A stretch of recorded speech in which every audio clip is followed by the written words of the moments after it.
সকাল তোজবাবু ডিউটি পেয়েছে, ঠিক আছে, বাড়ি পাহারা দেওয়ার, তাই মেন গেটে এসে বসে পড়েছে, আর উঠছে না। কি আবার বলছি বলছি বলো, দেখছে দেখো। এই যে এখন কটা বাজে? এখন 11:37 বাজে।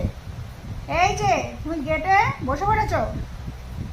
হ্যাঁ, বলে বাবা এবার দিদি আমি একটু বসে হাওয়া খাচ্ছি, নাকটার নখ দেখছি, তুই ভিডিও করে দিচ্ছিস। ও এক ভাব দেখছে।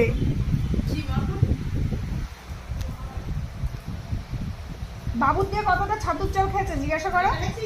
অনেকটা, দাদা আজকে অনেকটা দিয়ে দিয়েছে।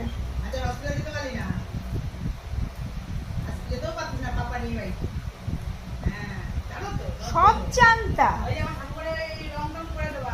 চানটা মদন মিত্তির আমাদের।